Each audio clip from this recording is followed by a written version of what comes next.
Dans cette vidéo, je vais vous décrypter cette image intrigante. Un iceberg où par-dessus, il y a des noms de mangas qui ont la réputation d'être très perturbants. Au sommet, on trouve les mangas les plus célèbres et les moins dérangeants, tandis qu'à la base, résident les œuvres les plus intenses et les plus horrifiques qui existent. Et certains de ces mangas sont même associés au crime le plus cruel et le plus atroce que le Japon n'ait jamais connu. Embarquons ensemble dans cette catégorie singulière des œuvres japonaises qui sont susceptibles de marquer profondément leurs lecteurs. Bienvenue dans l'iceberg des mangas dérangeants.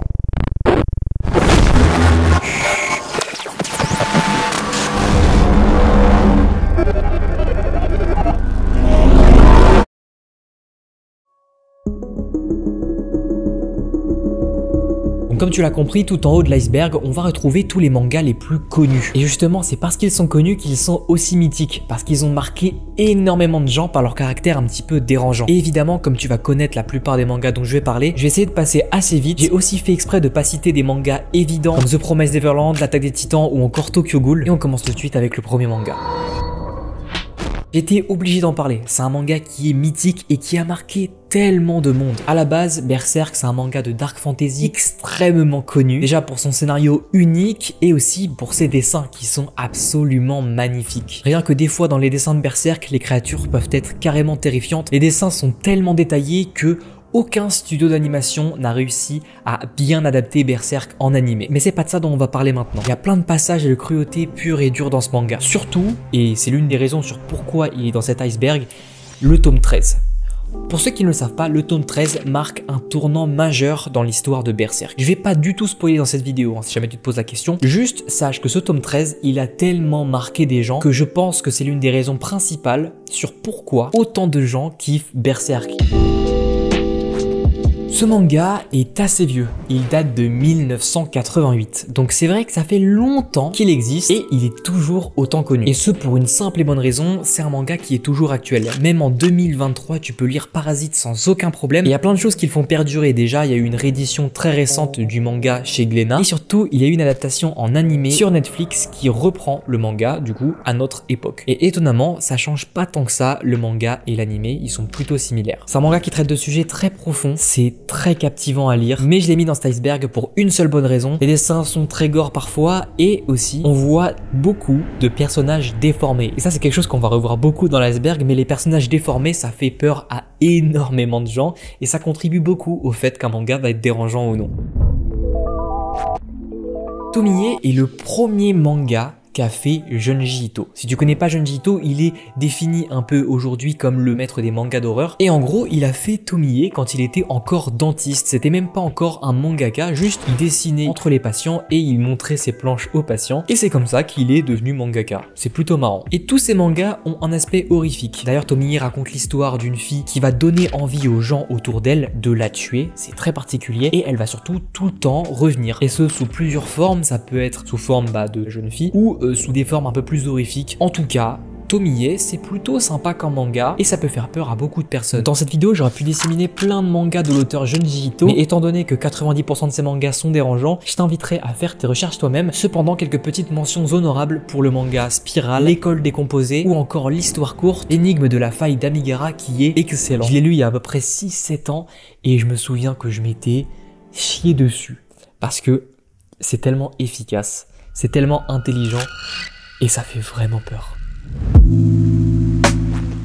Alors peut-être que vous connaissez le film Battle Royale, mais il existe aussi un manga. Et pourquoi il existe un film et un manga? C'est parce que ces deux œuvres sont adaptées d'un même roman. Pour faire simple, on va suivre une classe d'étudiants qui vont en voyage scolaire et ils vont tous s'endormir dans le bus et se réveiller sur une île où ils devront tous s'entretuer pour avoir qu'un seul gagnant. Le but, c'est de faire peur à la jeunesse pour éviter la délinquance et c'est une mesure plutôt extrême, on va pas se mentir. Et franchement, j'ai fait mention d'un truc incroyable dans ce manga, c'est les dessins parce que les planches de gore sont absolument magnifiques, c'est de la dentelle, c'est incroyable et vraiment je vous recommande beaucoup d'aller lire ce manga. D'ailleurs je viens de me rendre compte que je viens de dire que les planches de gore étaient magnifiques, mais oui c'est le cas, des planches de gore peuvent être magnifiques.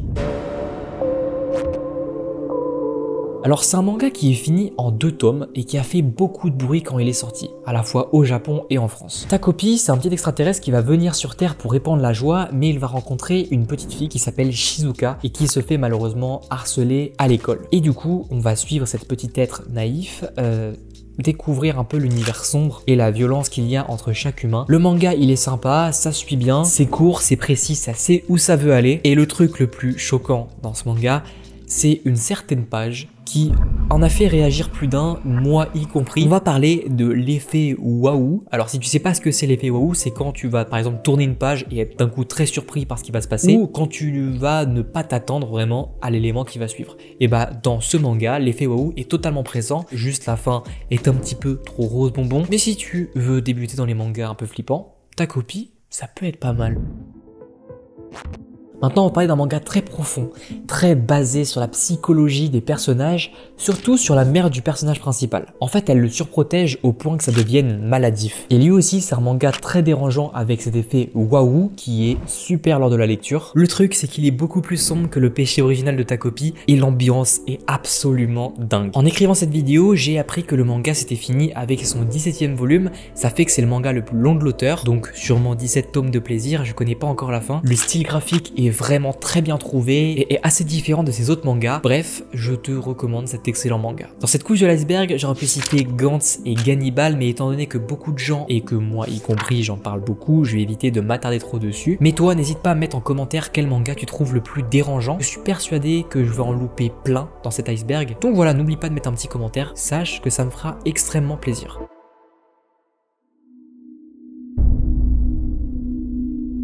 Nous passons maintenant à la deuxième couche, donc des mangas un petit peu moins connus et un petit peu plus sombres. Alors pourquoi je parle de ce manga? Déjà parce qu'il est connu pour cette image, c'est sûr que tu as vu cette image quelque part auparavant, et bien sache que ça vient du manga Magical Girl Sight. Autre chose, je parle de ce manga parce que il faut que je définisse un gros terme dans cette vidéo, c'est le terme des mangas kiku. Alors le terme des mangas kiku, c'est des mangas qui sont pour des kiku. Non, dans le sens où le manga est vraiment gore pour être gore, il n'y a pas beaucoup d'intérêt en fait vraiment au manga à part se faire des petites frayeurs et le scénario est jamais très dingue et la fin est souvent très nulle. Et bien Magical Girl Sight, c'est un manga qui fait totalement partie de ce type de manga. Si jamais tu veux te renseigner sur ce manga, je t'invite à regarder la vidéo d'Aniki que je te mets dans la description qui est vraiment excellente. Mais voilà, au moins je peux définir le terme manga kiku ici. On passe maintenant dans le vif du sujet avec un auteur qui est vraiment à part des autres auteurs de manga, Inyo Asano. Bonipunpun, c'est un manga qui est devenu culte pour la simple et bonne raison qu'il a la réputation d'être le manga le plus triste jamais écrit.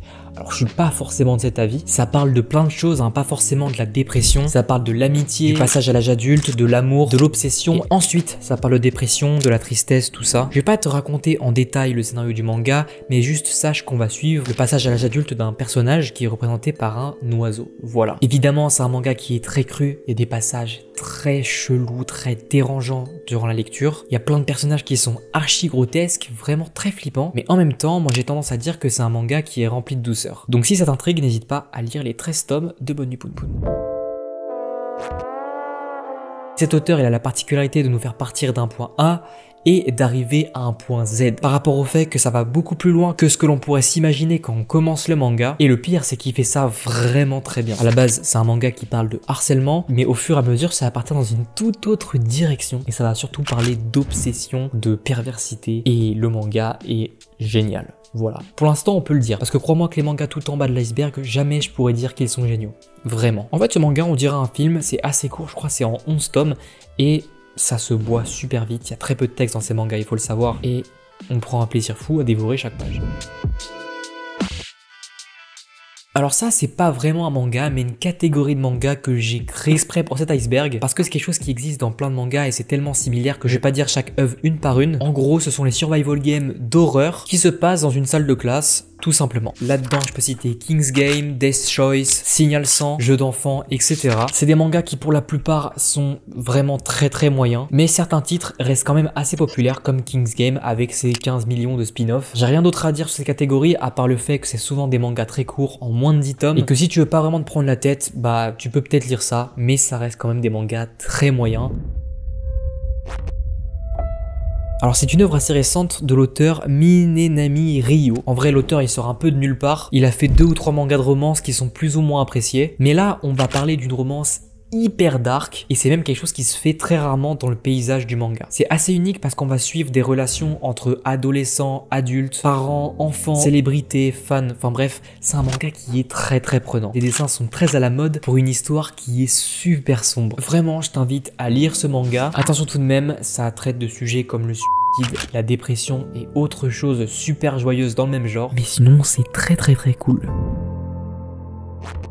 Hideout, c'est un manga de Masasumi Kakizaki qui est l'auteur de Rainbow, de Bestiarus ou encore Green Blood, donc on lui doit vraiment beaucoup de choses à cet auteur. C'est un one shot qui se lit assez vite, qui peut s'apparenter à un film d'horreur, c'est super rapide à lire, c'est pas trop gore, mais c'est super dérangeant, et surtout par ses dessins, parce que l'auteur il arrive vraiment à te mettre dans un mood de fou, et c'est très rare en lisant un livre que tu puisses ressentir ce genre de choses, donc c'est pour ça que je t'invite à lire Hideout. En gros on va suivre un écrivain à succès, où malheureusement tout va mal se passer du jour au lendemain. Son éditeur va l'abandonner, il va aussi perdre son fils dans un accident domestique, et sa femme elle croule sous les dettes. Et en gros le couple il décide pour se remettre de tout ça d'aller sur une île pour passer des petites vacances, mais le voyage prend une tournure inattendue puisque notre personnage principal va recevoir plein de critiques de sa femme et il en a juste marre, et il va commettre un meurtre. Et plein d'événements super bizarres vont se passer, comme c'est un one shot, je vais pas te spoiler puisqu'il y a que quelques chapitres, et surtout bah tu peux le trouver facilement en France, mais crois-moi que ça fait vraiment très peur.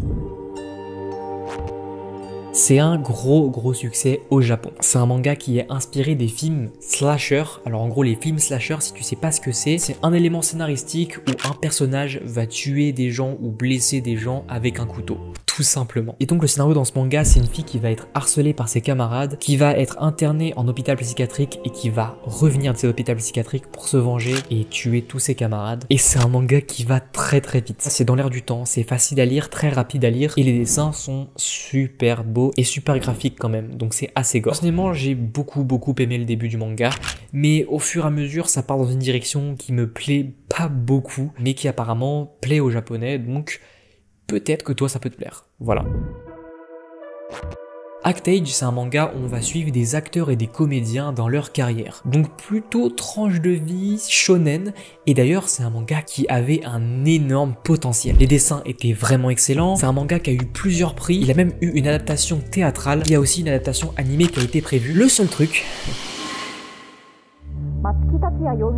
Le 8 août 2020, le scénariste a été arrêté pour avoir commis 2 agressions sexuelles sur mineurs. C'est un peu chaud quand même. Et donc il a été condamné à 1 an et 6 mois de prison. C'est pas assez, mais en tout cas c'est horrible. Voilà, c'est horrible ce qui s'est passé. Évidemment, le manga a été arrêté. Le problème, c'est qu'il était pas seul sur le manga, parce que quand il y a un scénariste, il y a forcément un dessinateur, et la dessinatrice Usaki Shiro, qui était avec lui sur le manga, s'en est pris plein la gueule. Vraiment que du harcèlement, elle n'y est pour rien. Elle c'est pas la scénariste, elle a rien fait du tout, elle dessine son manga et c'est vraiment super triste. C'est une histoire qui collera à la peau de sa carrière et ça c'est juste horrible. Il y avait 12 volumes au Japon, évidemment ils sont plus réimprimés ni vendus. Et l'anecdote assez particulière c'est qu'en France le manga est arrivé avec ses 2 premiers tomes et c'est à partir de ce moment-là en fait qu'on a appris ce qui s'était passé et les Français ont décidé d'arrêter la publication du manga, ce qui est totalement compréhensible. Et la petite réflexion qu'il faut amener ici, c'est que c'est pas la seule fois que ça se passe chez des mangaka. Par exemple, l'auteur de Toriko a payé une fille de 16 ans pour avoir une relation sexuelle avec lui, ou encore l'auteur de Kenshin le Vagabond qui a été arrêté pour possession de DVD pédopornographiques pendant la publication de son manga. Et le truc, c'est que tout le monde a fait les aveugles parce que une semaine plus tard, son manga a repris tranquillement en toute détente. Malgré tout ça, Toriko et Kenshin le Vagabond restent 2 mangas très historiques, Kenshin le Vagabond un peu plus que Toriko, et donc ça ouvre un vrai débat. Enfin bref, ces histoires elles sont assez dark et elles ont quand même marqué au fer rouge l'histoire du manga au Japon. Si la vidéo te plaît, n'hésite pas à t'abonner et à activer la cloche vraiment de notification, car bientôt il y a plein de vidéos qui sortent et surtout là, bientôt là, je vais faire gagner l'intégrale des tomes de One Piece et c'est pas une blague.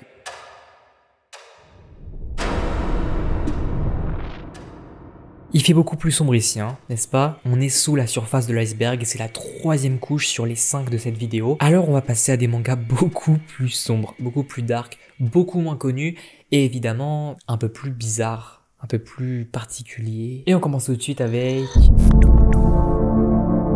Le scénario du manga est très difficile à résumer, malgré le fait qu'il y ait très peu de texte. Ça fait que les tomes, ils se boivent comme du petit lait en fait, hein. Tu lis les 15 tomes super rapidement. Pour te résumer vite fait quand même, on va suivre un SDF qui n'a plus du tout d'argent. Voilà. C'est alors qu'il se remémore d'une offre qu'un mec bizarre lui a fait dans la rue comme ça. Pour la somme de 700 000 yens, il accepte de se faire trépaner.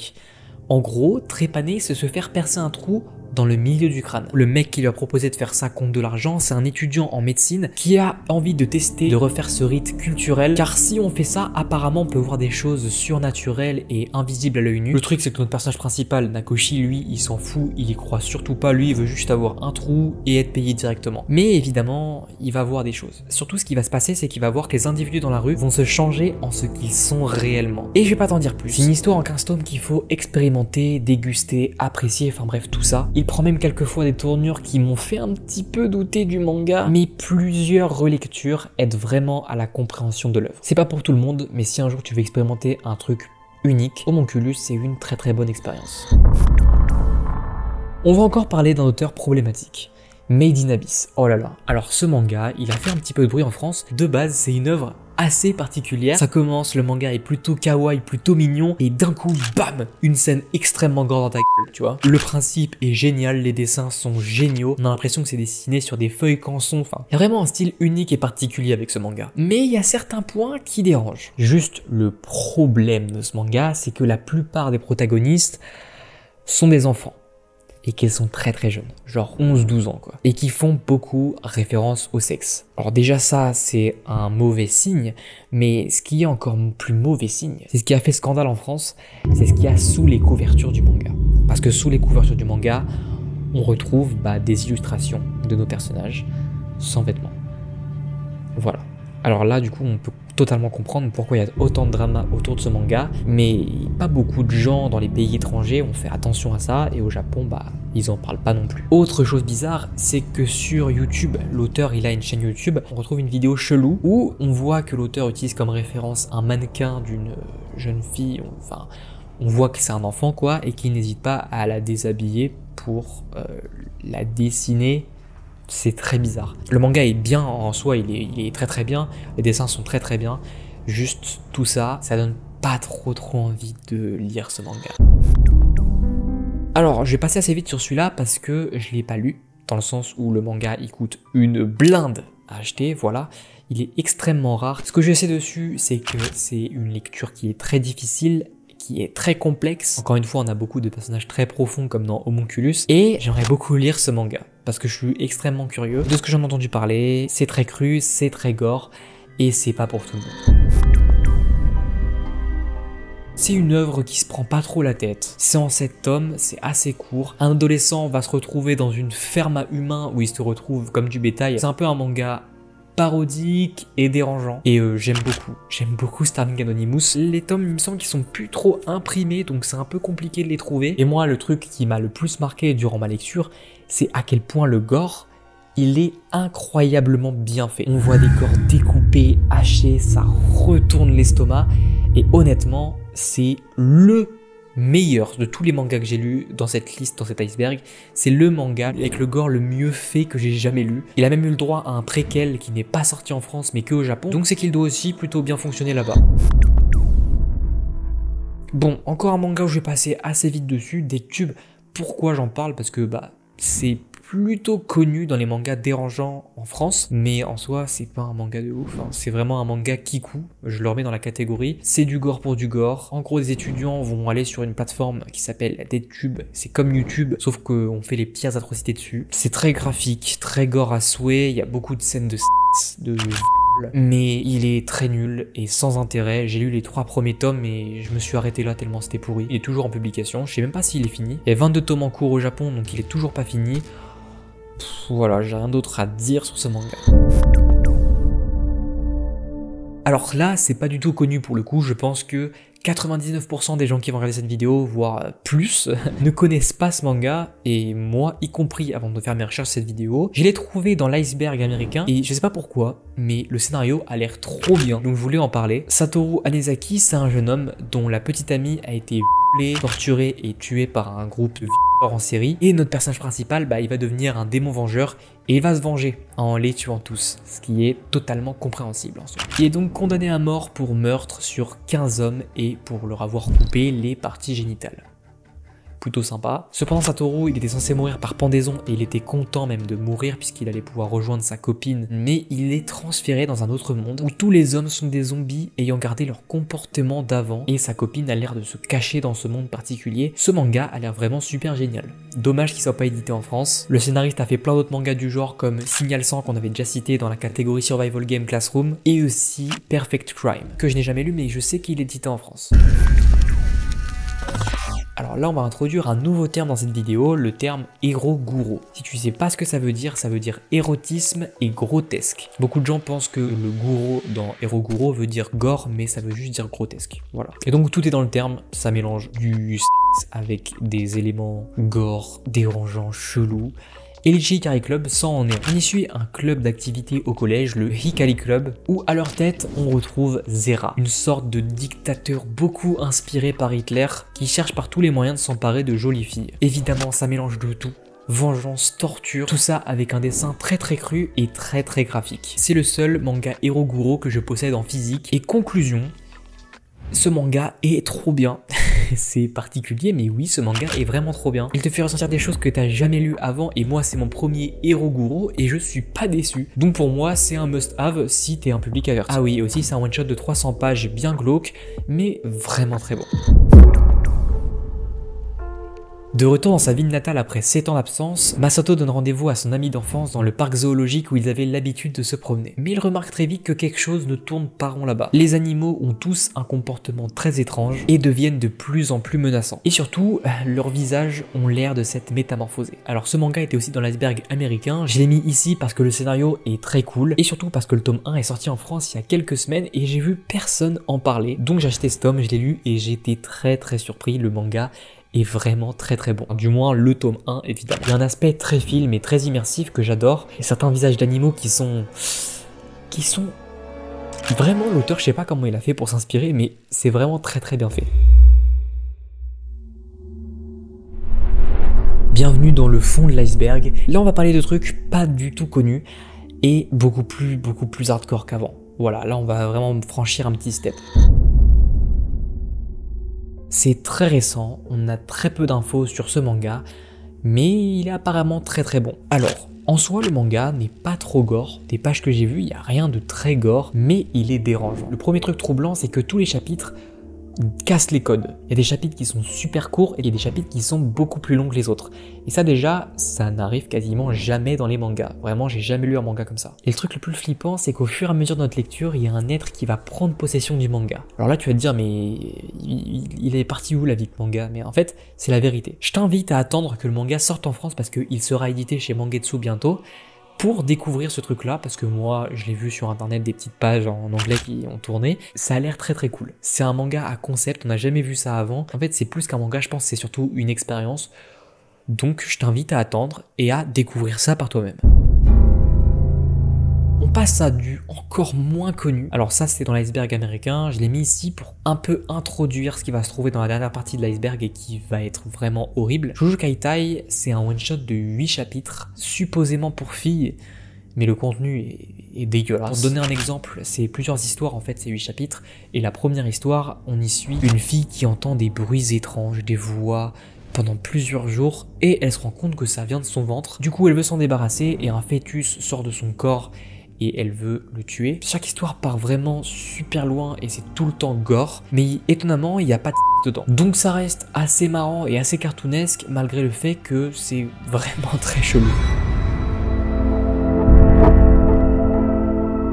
Là encore une fois, ça va être une catégorie parce que j'aurais pu parler de chaque manga individuellement de cet auteur, mais Rei Mikamoto, c'est un auteur qui fait des mangas pas trop connus et qui sont plutôt rares. Il est notamment connu pour le manga Reiko the Zombie Shop et Bloody Delinquent Girl Chainsaw, qui sont deux mangas édités en France. Et ce qui est particulier avec cet auteur, c'est qu'il travaille jamais avec des assistants. Ça veut dire qu'il fait la plupart de son dessin tout seul lui-même. Ses mangas sont archi gore et archi what the fuck. La plupart des gens qui ont lu ses mangas les ont trouvés vraiment géniaux. Il aime bien mélanger filles sexy et violence, mais en règle générale, ses mangas ont la réputation d'être féministes car il dépeint des femmes fortes et vaillantes. Métamorphose, c'est un hentai. Premier hentai de cette vidéo et les autres seront horribles. Vraiment, crois-moi que les autres seront horribles. Je l'ai lu en intégralité. J'ai même le manga en physique puisqu'il existe en physique. Pour te définir vite fait, c'est un manga qui est horrible. Il y a de l'inceste, il y a des... On suit une fille qui a pas du tout de succès avec les garçons, qui est pas très jolie et un jour elle décide de se maquiller, de se faire belle. Et le fait d'être comme ça va lui attirer beaucoup de mauvaises rencontres et le manga est vraiment puissant. Mais le manga est super moralisateur. Il y a vraiment une morale plutôt bien derrière ce manga. Et il fait même culpabiliser le lecteur de lire ce truc bizarre. C'est peut-être le manga le moins connu de tout l'iceberg. Tout simplement parce qu'il n'est pas sorti en France, qu'il est très récent, il n'y a que très peu de chapitres, que très peu d'images disponibles sur internet. Et j'ai pu lire quelques pages. Et crois-moi qu'il a énormément de potentiel. Oui, le style graphique, il est vraiment génial. L'ambiance est vraiment dérangeante. En gros, c'est l'histoire d'une famille qui s'installe dans un nouvel appart, sauf que le propriétaire de l'immeuble est très particulier, car il force tous les voisins à sourire devant lui. Et si les gens le font pas, ils sont condamnés à la mise à mort. J'espère vraiment qu'un éditeur va s'y atteler parce que le manga a l'air vraiment excellent, a l'air vraiment génial, et de tout ce que j'ai pu lire dessus, il donne vraiment envie. Voilà. Alors, j'aurais pu mettre plein de mangas de l'auteur, mais j'ai lu aucun manga de l'auteur. Donc c'est pour ça que j'ai décidé de juste résumer avec ce manga, La jeune fille aux camélias. C'est le Eroguro le plus connu de l'histoire des Eroguro et du manga en général. On va y suivre une fille qui s'appelle Midori, qui perd ses deux parents et qui va se faire recueillir par un cirque. Le truc, c'est qu'elle va se faire abuser physiquement et aussi sexuellement. Puis c'est un Eroguro, donc tu te doutes bien que c'est pas très fun. Il est rempli de scènes où des corps sont déformés ou même encore explosés. Il y a une scène qui a marqué énormément de lecteurs et de spectateurs de l'anime où Midori va s'attacher à des petits chiots qui vont se faire intentionnellement écraser par un membre du cirque. Voilà, du fun, de l'amour, on apprécie. Et le soir, lorsqu'il mange une soupe, ce même membre du cirque révèle à Midori que ce qu'ils sont en train de manger, c'est les chiots. Le fun, encore une fois. Hein. Le manga est très chelou, bon, ça n'a pas besoin de le dire en fait. Et il a une fin très particulière qui laisse aux spectateurs leur propre interprétation. Et apparemment, ça met pas tout le monde d'accord. Le manga a eu le droit à une adaptation en animé en 1992, qui a été très vite censurée au Japon, au point que la version originale a totalement disparu, tellement elle était abusée, jusqu'en 2013, où on l'aurait retrouvée dans un entrepôt pour la ressortir en version non censurée. On est dans les abysses, la 5e et dernière couche de cette vidéo. Déjà, merci beaucoup d'être resté juste là. Les mangas dont on va parler maintenant retournent vraiment l'estomac. Voilà, si jamais tu as l'esprit sensible, parce que je vais quand même te décrire ce qu'il y a dans les mangas ici, je t'invite grandement à quitter cette vidéo si tu sens que tu peux être facilement choqué. Voilà, je t'aurais prévenu au moins. Alors ce manga, très peu d'infos, parce que c'est un manga qui est très court, que j'avais pas forcément envie de feuilleter, qui est en 4 tomes, et ça serait une réinterprétation du Petit Chaperon Rouge, bon, à bon entendeur, hein, parce que, en gros, on va suivre une fille de 11 ans qui cherche à se faire manger par Monsieur le Loup, et ça mélange gore, tueur en série, et le truc le plus dégueulasse dans ce manga, c'est la pédographie. Parce que du coup, notre personnage de 11 ans va coucher avec plusieurs adultes dans le manga. Et voilà, est-ce que j'ai besoin de plus t'expliquer pourquoi ce manga est bresson? En plus, petite critique comme ça, mais des dessins que j'ai vus, ça a l'air vraiment très moche. Voilà. Alors en fait, cette catégorie, c'est pas un manga, c'est juste de la contextualisation pour la suite de la vidéo. En gros, sur un certain site de hentai, chaque manga présent sur le site ont un code qui lui est attribué et du coup, ce code-là, si tu le rentres dans l'URL, tu vas tomber sur le manga qui lui est attribué tout simplement. Par exemple, le hentai Métamorphose, voici le code qui lui est attribué, donc tu peux facilement le retrouver grâce à ce code-là. Et du coup, il existe des icebergs en quelque sorte de codes de manga hentai, dont les plus horribles, hein, qui sont des Eroguro totalement ignobles, où plus on va descendre, plus ça sera dégueulasse, vraiment. Et là, du coup, on va en parler d'un qui est le numéro... Évidemment, j'ai bipé pour pas que les gens aillent le voir. J'ai trouvé aucune info sur ce truc-là. Je sais que c'est un des trucs les plus extrêmes qu'il y avait dans les icebergs de code hentai, mais j'ai pas eu plus d'infos que ça là-dessus. Du coup, j'ai dû moi-même aller regarder ce que c'était. Et anecdote plutôt marrante en quelque sorte, je sais pas si c'est marrant, mais j'ai eu une page du gouvernement qui m'a dit que la page que je m'apprêtais à voir était horrible. Pour te dire à quel point, c'est-à-dire qu'en fait la page était bloquée en fait. J'ai donc utilisé d'autres petits moyens pour trouver la page. Et donc, je vais te décrire ce que j'y ai vu. Alors, ce numéro-là, qui est censé être le pire hentai qui existe sur ce site, ça renvoie à une anthologie, donc en gros plusieurs histoires Eroguro de plusieurs auteurs différents, d'une extrême violence. Je peux même pas te dire à quel point la violence est abusée dedans. On voit des gens découpés, des gens complètement explosés, des organes qui coulent sur le sol, enfin, que des trucs absolument hideux. Et surtout avec une décomplexification du truc qui est très perturbante. Donc là on arrive vers les derniers mangas de l'iceberg, et celui-ci c'est en quelque sorte le pire que j'ai eu à rechercher. Alors, si je prends le manga en lui-même, c'est le pire de l'iceberg, voilà. On va y suivre une femme de chambre qui est appelée Chan. Je censure hein, pour pas que vous retrouviez ce manga, qui se trouve en fait être immortel. Ça fait que si on lui coupe le bras, son bras va repousser. Et en gros, sa maîtresse d'hôtel l'oblige à avoir des relations sexuelles avec des clients et à réaliser tous leurs désirs. Donc évidemment, comme elle peut se régénérer à l'infini, si ton client il a des fantasmes bizarres de trucs extrêmement gore, elle va le réaliser, tu vois. Donc elle va y vivre une vie d'humiliation sexuelle, de démembrement chaque jour. Et il y a même aussi un autre petit garçon qui a la même capacité qu'elle, qui va vivre des trucs absolument horribles. J'ai passé très rapidement les pages de ce manga parce que j'avais pas envie de m'attarder sur les détails de l'histoire. Mais je suis tombé sur la scène finale du manga. Et en gros, pour te décrire facilement ce que c'était et à quel point c'est horrible, tu vas comprendre. C'est juste des mots, mais peut-être que ces mots-là vont te choquer. Notre protagoniste principale enceinte, et un client va lui couper le ventre, sortir le fœtus qu'il y a à l'intérieur d'elle, et je te laisse imaginer la pire chose qui puisse se passer entre un client et le fœtus en manga. Et le truc, c'est que ça se finit pas là. Parce que après, il y a une scène assez marquante, déjà que la scène là était absolument horrible et dégueulasse, où le client va mettre le fœtus dans un mixeur. Là, tu vas peut-être te dire que j'abuse, que j'exagère sur les mots, que j'exagère sur mes réactions, mais je te jure que le manga est vraiment dégueulasse et c'est la pire chose que j'aurais vue dans un manga de toute ma vie.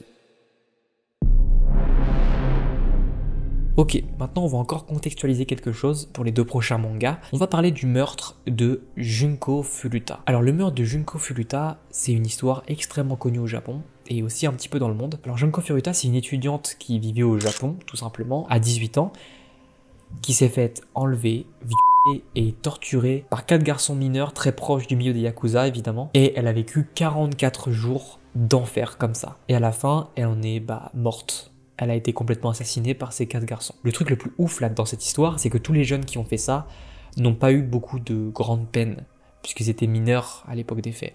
Et ça, c'est vraiment horrible. Donc c'est une histoire qui a fait énormément de bruit au Japon, qui est extrêmement choquante, extrêmement horrible. Il y a beaucoup de détails de l'histoire que je ne vais pas raconter ici, vu que je pourrais me faire bannir de YouTube peut-être. Il y a beaucoup de documentaires ou de films qui ont été faits dessus, que je vous incite pas forcément à regarder, parce que je sais pas si ça respecte vraiment la mémoire de cette jeune fille et celle de sa famille. Mais du coup, voilà pour Junko Furuta. Alors 17 ans, c'est un manga qui est édité en France et je ne savais pas ce que c'était avant de écrire cette vidéo. C'est un manga sur l'histoire de Junko Furuta où on va en fait suivre le point de vue d'un des délinquants de l'histoire et comment il va se retrouver embourbé dans cette histoire. Le gros problème avec ce manga, c'est que c'est pas vraiment un manga documentaire, qui c'est très romancé et que je doute très fortement que ça respecte la mémoire de la famille et de Junko Furuta, parce qu'en quelque sorte, ça va rendre le protagoniste principal gentil aux yeux du public. Ils vont le rendre plus humain, alors qu'en réalité, ces gens-là dans la vraie vie ont fait des trucs totalement atroces. Hein. Tous ceux qui ont participé à ça méritent en fait d'horribles choses. Vraiment, méritent l'emprisonnement. Et surtout, pour la famille de Junko Furuta, ça va être difficile de savoir qu'un manga a été fait là-dessus.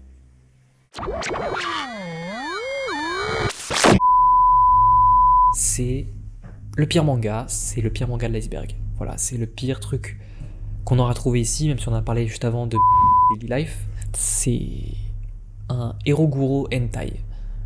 Donc comme on a vu là un peu avec le recueil de manga Eroguro, sauf qu'en fait, cet Eroguro Hentai, la triste histoire derrière celui-là, c'est que tout ce qui est dans ce manga, si on peut appeler ça comme ça, tout ce qui s'y passe est très fortement inspiré de l'histoire de Junko Furuta, de tout ce qu'elle a vécu.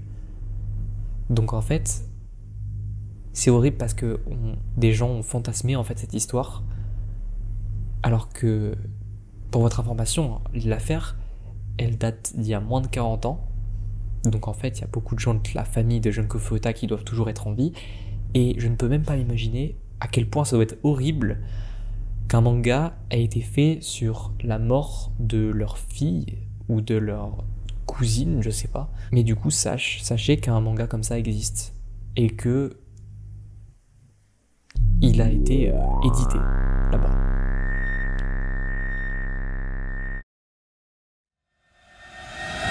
J'espère que la vidéo t'a plu, ça m'a pris énormément de temps d'écrire, de réaliser, de monter sûrement la vidéo et aussi de la tourner. Donc si jamais tu veux me soutenir, n'hésite pas à mettre un petit like. Et si tu veux te remonter un petit peu le moral après tout ce que je viens de t'expliquer, n'hésite pas à cliquer sur cette petite vidéo qui va te remonter le moral. C'est ma toute dernière vidéo, elle est vraiment très bien, je t'invite à aller la regarder. Et sinon moi je te dis à la prochaine, allez ciao.